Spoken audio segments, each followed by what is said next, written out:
bonjour. Bonjour et bienvenue sur Queasy en direct, à la télévision, à la radio et sur les réseaux sociaux, pour ce temps de parole ce matin consacré à un scandale qui va éclabousser plus d'un.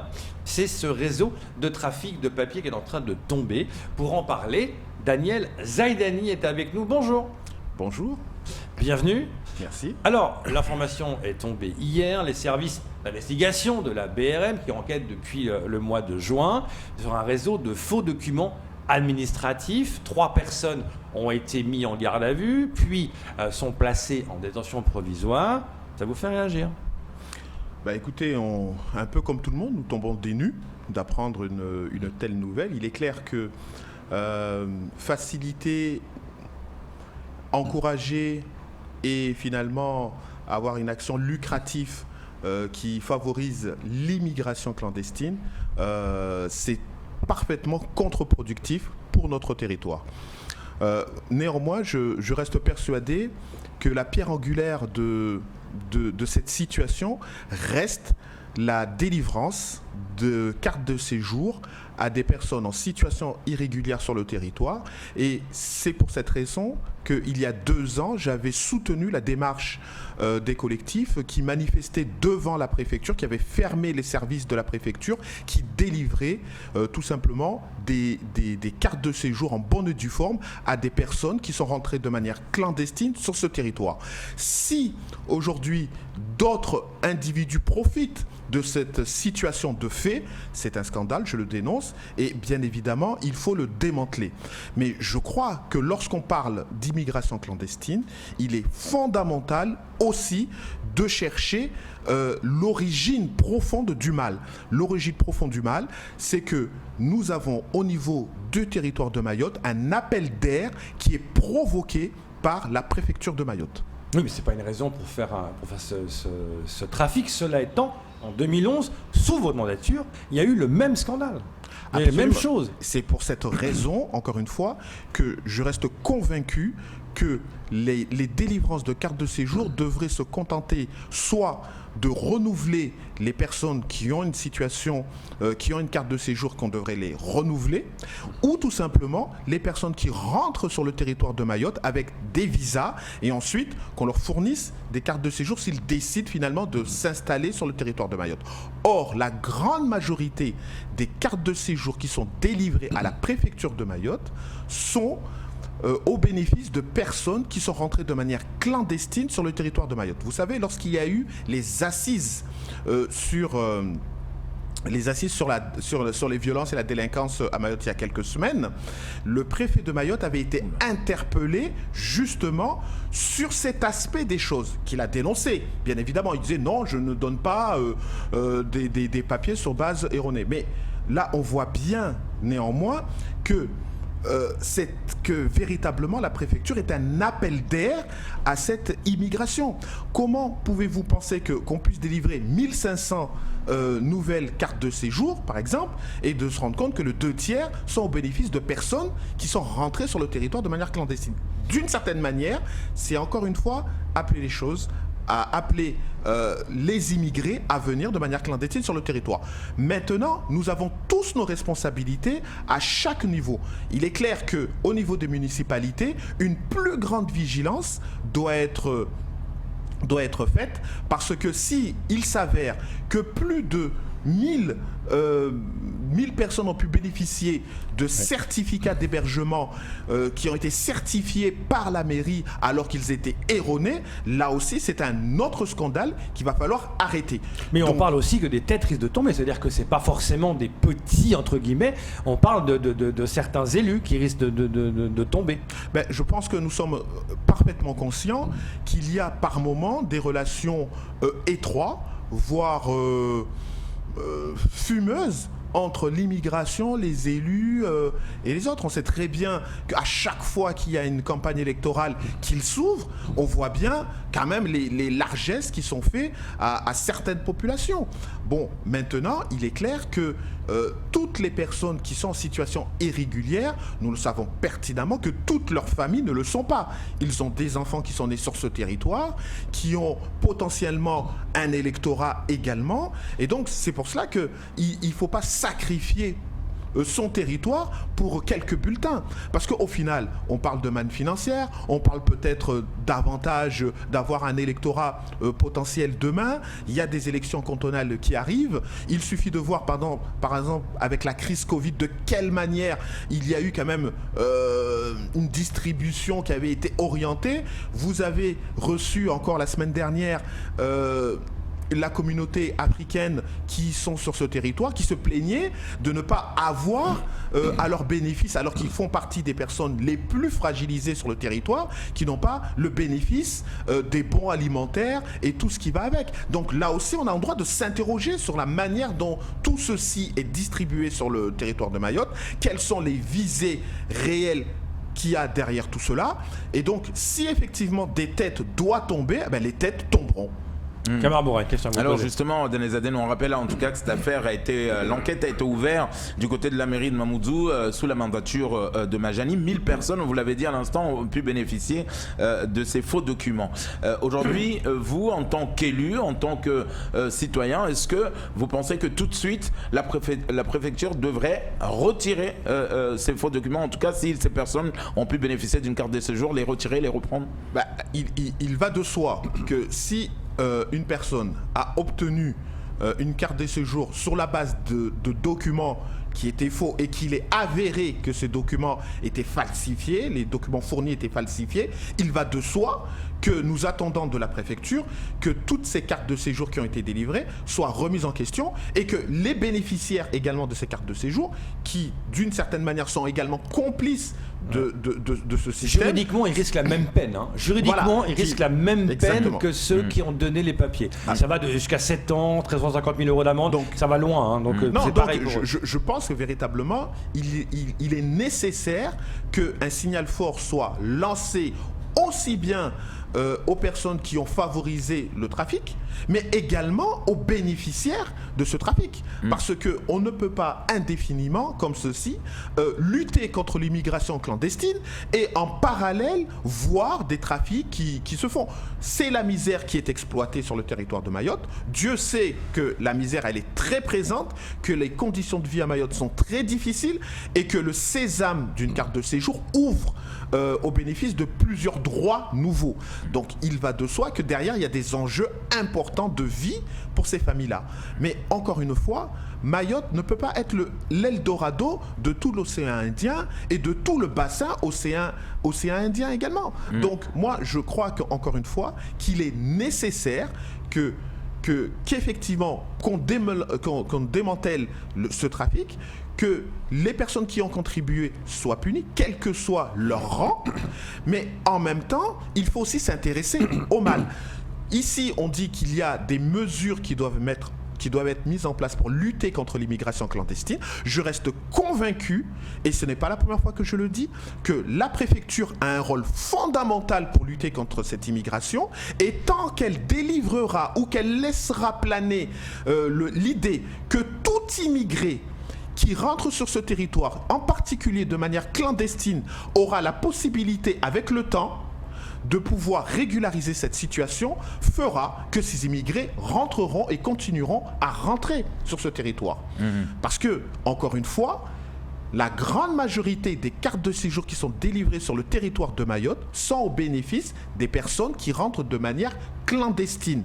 Par la suite, il y a toute une ribambelle d'éléments qui contribuent à ce qu'ils puissent régulariser leur situation.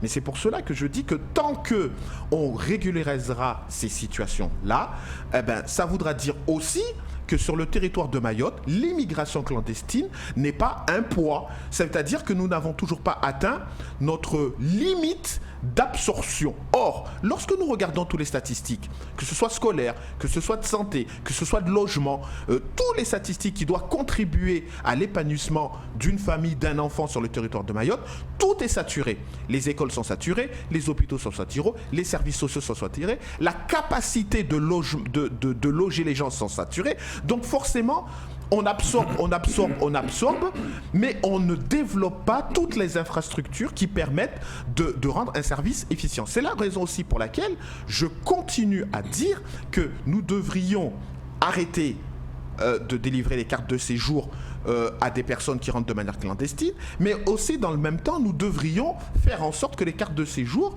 délivrées puissent rendre la possibilité aux gens de circuler sur le territoire national, parce qu'il n'y a aucune raison que les cartes de séjour soient spécifiques au territoire de Mayotte, et de la même manière... Ça fera un appel d'air pour la métropole. Mais ça. je vous rappelle que moi, je dis et je répète que les cartes de séjour délivrées sur le territoire de Mayotte devraient être au bénéfice des personnes qui ont déjà des cartes de séjour, donc qui la renouvellent, ou des personnes qui sont rentrées avec un visa à bon et due forme délivré par l'ambassade des Comores ou malgache et qui, une fois arrivés sur le territoire, font le choix de rester sur ce territoire français. Il n'y a aucun problème là-dessus. Ce qui est pénalisant et qui fait appel d'air, ce sont toutes les personnes qui rentrent par Kwassa à 3h du matin ou maintenant dans l'après-midi et qui, au bout d'un certain temps, parce qu'ils ont réuni telle et telle pièce, peuvent régulariser cette situation. Tant que nous régulariserons sur le territoire de Mayotte les personnes en situation irrégulière, qui sont rentrées en situation irrégulière, nous inciterons de nouvelles vagues à venir sur le territoire de Mayotte. Daniel Zadani, j'aimerais qu'on change de sujet, qu'on parle un peu de cette prime, le versement de la prime exceptionnelle spéciale Covid allouée aux agents du CDE. On le sait que le conseil départemental, dès le départ, s'est engagé à proposer, en tout cas aux petites, grandes et moyennes entreprises, des aides pour pouvoir, en tout cas, se sortir de cette impasse économique. Mais quand on voit ce qui se passe en interne, aujourd'hui, on a l'impression que cette prime aujourd'hui a été décriée quand même par certains agents. Vous en pensez quoi? Écoutez, je pense que les élus, très spontanément et très naturellement, avec le Covid qui nous tombait dessus au mois de mars, ont, dès le mois d'avril, pris une délibération pour favoriser finalement les plus méritants, ceux qui ont continué la continuité de service, qui sont allés sur le terrain, qui sont mis d'une certaine manière leur vie en jeu, parce qu'on ne savait pas ce qu'il en était, mais ils étaient là pendant ce confinement sur le terrain à assurer la continuité de service. Donc ça, c'est dès le mois d'avril. Néanmoins, nous constatons dans les faits que jusqu'à aujourd'hui, cette prime n'a pas été délivrée, et ensuite, les conditions de versement se sont multipliées. Bon. Sincèrement, c'est comment rendre compliqué quelque chose qui à la base est simple. C'est exactement ce qui se passe aujourd'hui. Néanmoins, cela ne doit pas exclure également le fait que, avec le décret qui est paru le 21 novembre 2020, une nouvelle prime Covid est aux bénéficiaires des agents de terrain. Donc ici, je lance un appel auprès de mes collègues de dire qu'il serait également approprié, comme nous l'avions fait au mois d'avril, que nous prenions une nouvelle délibération au bénéfice des agents qui ont été sur le terrain et qui ont contribué à lutter contre le Covid. Je pense à tous ces services publics qui ont continué, notamment au mois de juillet et au mois d'août, puisque là, c'est les personnels qui sont concernés par cette nouvelle... Ça concerne que cela, voilà, juillet et août, et tous les territoires qui étaient encore en état d'urgence sanitaire, ce qui était le cas de Mayotte. Donc bien évidemment, il va de soi que ça concerne en premier lieu le personnel hospitalier, mais au niveau du conseil départemental, nous avons également des services sensibles, comme les PMI qui reçoivent du public, etc. Donc il est fondamental que là aussi, nous puissions faire quelque chose. Je pense également au service du STM qui ne s'est jamais arrêté, qui a toujours été présent et qui a contribué à la continuité territoriale sur ce territoire. Je crois que si les décisions politiques parfois sont prises en temps et en heure, il conviendrait également que l'exécutif s'assure que l'application des décisions politiques se fasse dans les faits. Nous attendons de voir si réellement tout le monde va percevoir leur prime Covid au mois de décembre, comme il a été convenu lors de la dernière grève. Mais nous constatons encore une fois que beaucoup trop de décisions ne sont pas mises en œuvre. Combien encore d'artisans taxis ou autres qui ont des petites PME sur le territoire de Mayotte, qui ont déposé des dossiers auprès de la centrale que nous avons mis en place au niveau de la CCI, n'ont toujours pas reçu leur prime. Donc là aussi, il faut qu'il y ait de la clarté, qu'on arrête avec le clanisme, la distribution partisane, mais il convient de mettre une équité auprès de chacun et de chacune de ces bénéficiaires. Ces décisions ne sont pas des décisions à vocation électoraliste, mais sont des décisions à vocation économique. L'économie concerne tout le monde. Il ne doit pas avoir une planification de distribution de ces primes en fonction d'un calendrier électoral ou en fonction d'un électeur qui devrait passer avant un autre. Autre sujet important, nous voulions parler ce matin, c'est la piste longue. On sait que le 11 décembre, la décision va être prise. Le choix de la piste longue, soit sur terre, soit sur mer, va être prise. Vous en pensez quoi ? Écoutez, cette réunion est très attendue par la population mahoraise. Je rappelle qu'en 2011, il y a eu un débat public sur la piste longue. Toute la population de Mayotte avait été interrogée à travers ce débat public ou qui se sont rendus auprès de la population, et les grandes lignes qui sont ressorties de ce débat public faisaient montrer que la piste convergente était la plus intéressante. D'ailleurs, le conseil départemental que je présidais à l'époque avait présenté également en décembre 2011 un cahier de charges par rapport à cette piste longue, notre contribution du département tout simplement, qui présentait là aussi une piste convergente, idéalement de 3000 mètres, qui, quand je dis convergente, c'est-à-dire qui coupe la piste qui nous est présentée actuellement et qui longe toute la digue de Pamandzi. Cette piste a l'avantage de sécuriser en premier lieu la population de Pamandzi en faisant en sorte que la trajectoire des aéronefs ne survole plus le village. Et en même temps, ça permet ainsi à ce village de sortir du danger permanent qui pèse sur sa tête, et en même temps libère la possibilité de construire en vertical, ce qui n'est pas le cas actuellement, puisque je rappelle quand même que Pamandzi est le village le plus petit, la commune la plus petite de Mayotte. Donc notre potentiel d'expansion est très limité, puisque nous avons une falaise d'un côté et nous ne pouvons pas construire en hauteur. Donc fondamentalement, il serait très intéressant en termes de sécurité et en termes de développement de la commune de Pamandzi de pouvoir avoir une piste convergente. C'est pour cela que j'espère que le choix qui sera fait ce vendredi ne sera pas un choix à caractère économique, mais sera plutôt un choix à caractère sécuritaire, qu'on va préserver en premier lieu la population de Pamandzi dans le critère de choix, mais que ce ne sera pas seulement un choix lié à la dépense. Alors, on le sait très bien, on avait posé la question aujourd'hui, si ce choix est fait, peu importe le choix. D'année Dani, aujourd'hui, les Pamandiens que nous avons pu interroger ici et là nous disent on ne peut même pas aujourd'hui à Pamandzi construire en hauteur. C'est-à-dire une personne qui a envie de faire 2 étages, 3 étages ne peut pas parce que les gros avions passent par là. Mais en même temps, les travaux, quand ils vont commencer, toute cette poussière, tous ces camions qui doivent traverser le village, aujourd'hui, est-ce que ça va être pris en compte pour...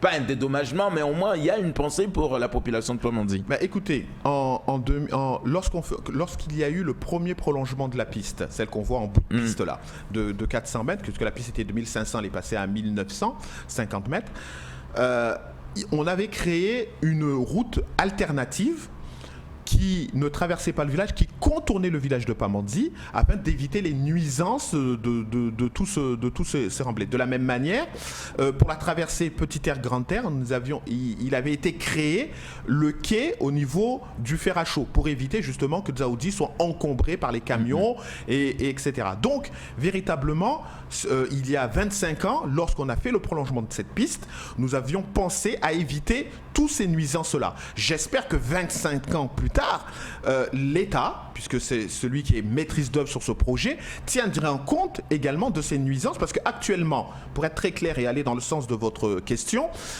il y a des camions tous les soirs depuis plus de dizaines de jours qui traversent Pamandzi tous les soirs, remplis de terre afin de remblayer et de protéger les abords de mer. On parle d'un balai incessant. On parle d'un balai incessant de camions.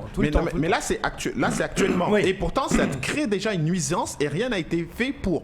Maintenant, si on vient se lancer dans un chantier important de prolongement de 400, 500, 600, on verra de combien de mètres on va prolonger la piste, mais dans tous les cas, là, ce ne sera pas seulement de nocturne, mais ce sera également de jour et de nuit. Et donc, fondamentalement, il est important, là aussi, que les conditions de protection de la population soient mises en place. Moi, je plaiderai et je favoriserai, en tout cas dans mon rôle d'élu, pour qu'on puisse mettre, comme lors de du premier prolongement de piste, un nouveau quai d'arrivée. Cette fois-ci, ça ne peut pas être fait à chaud, il faudra le faire, je pense, vers Pamandzi, si possible, si le courant d'eau le permet, et qui ne traverse pas Pamandzi, mais qui arrive directement sur l'aéroport, pour éviter que Pamandzi soit traversé par ces camions-là. Mais là, encore une fois, il y a l'élu qui propose, mais en l'occurrence, ici, dans ce projet, c'est l'État qui décide.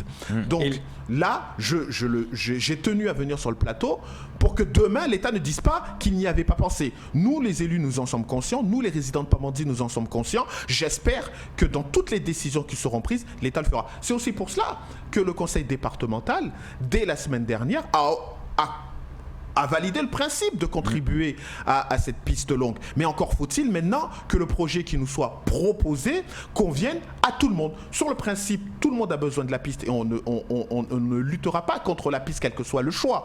Mais je voudrais que le bon sens et la protection de la population de Pamandzi soient prise en compte dans le choix qui sera fait. Et là-dessus, j'attends et je demande vraiment que tous les élus, que ce soit ceux du conseil départemental ou ceux des différentes municipalités, et voire même les parlementaires, soutiennent cette démarche, soutiennent et participent et donnent leur avis sur la détermination de choix de piste. Parce qu'il ne faut pas que seul le critère économique, financier, détermine l'avenir de Pamandzi et l'avenir de cette piste longue. Le critère humain doit être fondamental dans le choix qui doit être décisif ce dimanche, ce vendredi, et qui sera présenté à la population. Nous demandons le soutien de tous les élus de Mayotte sur cette question, parce que ce n'est pas un petit conseiller comme moi d'opposition qui va peser, mais c'est l'union dans ce choix qui permettra d'infléchir éventuellement la décision si elle allait dans une direction autre. Nous savons très bien que le choix économique qui consiste à prolonger la piste actuelle de 400 mètres est celui qui est favorisé par la direction de l'aviation civile, qui n'a un regard que financier. Comme souvent, la Chambre régionale des comptes a un regard que financier. Nous, les élus, nous avons d'abord un regard humain, parce que nous sommes au contact de la population toujours quotidiennement. Toujours trouver l'équilibre entre l'humain et le financier. Merci Daniel d'être venu ce matin pour parler de ces différents sujets. Dieu sait qu'ils sont importants. C'est tout pour ce temps de parole.